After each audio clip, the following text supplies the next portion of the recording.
So one of the big things that Brexiteers are constantly on about is how wonderful the World Trade Organization is going to be. But if you followed my channel for any length of time, you know that's not going to be the case. And of today, of all days, we have a rather serious issue coming up in the World Trade Organization itself. Remember, this is the organization that we are meant to be praising as the alternative to the single market and customs union. But here we have a story today from Politico. Major trade partners seek compensation from UK and EU over Brexit. Leading trade partners are seeking compensation from the UK and the EU over Brexit uncertainty that has disrupted pre-Christmas trade. Some 15 countries, including heavyweights such as Australia and the US, raised concerns over their commercial losses at today's meeting of the World Trade Organization Goods Council. Remember, you're not going to hear this. No Brexiteer is going to bring this up, saying that, remember, this is apparently the organisation that's meant to save us, and yet today we are being punished. Now, here's the thing. Someone's going to say, yes, but they're blaming the EU itself. No, this mess is all on us.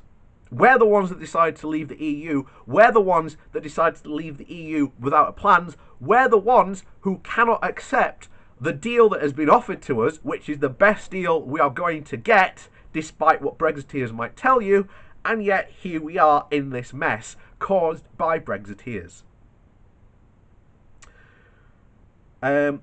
So, some 50, where are we?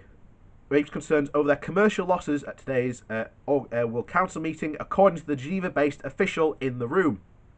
Australia said that the extensions of the UK's withdrawal caused significant commercial disruptions for their businesses. Many of Australians' businesses centred exports from commercially viable beef and shipment in the lead up to Christmas, Australia said in the meeting. The countries pressed the EU and the UK to offer better market access as competition for trade disruptions caused by Brexit. Canada and New Zealand and the US also expressed their concerns, even though Britain is trying to style its former colonies as natural, strategic and commercial allies after it's quit the EU. And what have we said from the very beginning? We went over this almost 2 years ago now. How about this idea that somehow Australia, New Zealand and India and Canada and the US, all these former colonies, are going to somehow replace the European Union? They're not. They're going to drive incredibly hard bargains that aren't going to be worth it in the long run.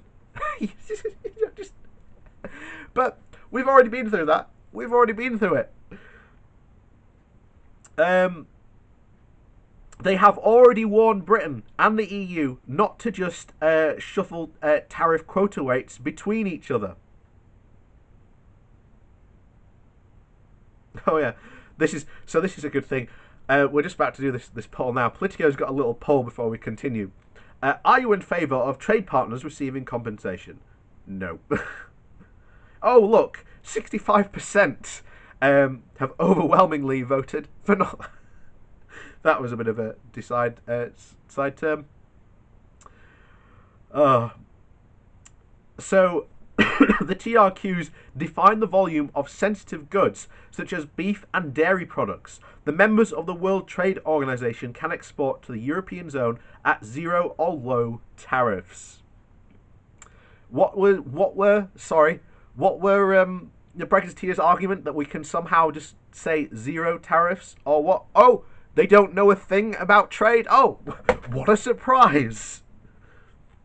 The EU said in the meeting that it had published detailed information to reduce commercial uncertainties and that it was willing to continue negotiations with the WTO members regardless of the scenarios for the United Kingdom's withdrawal. The discussion will continue on Friday. So I'm sure that's something that's going to be covered in the news ad nauseum, as of course it's Brexit news. Of course, our supposed potential trade partners are going to welcome us with open arms. No, they're not. Doing a trade deal with Australia and New Zealand means nothing in the long run. They are halfway around the world. They do not matter to us. What matters to us is our closest trading partners, and they are all in the European Union.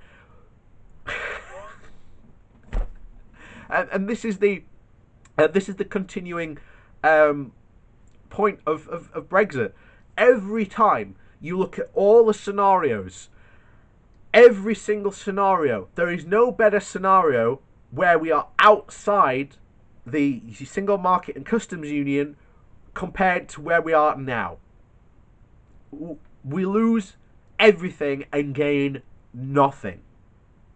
And remember, trade was a big part of the Brexiteers' selling point, and yet now you come to the point where you literally have Brexiteers saying that we have to get Brexit done because that's the argument.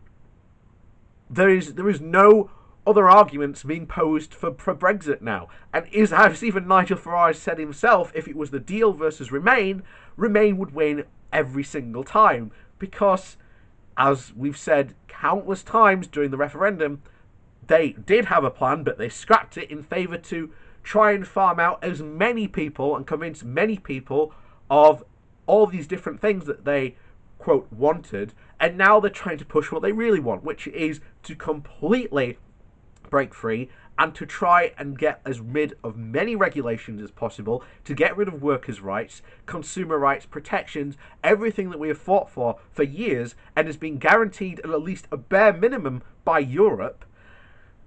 You know,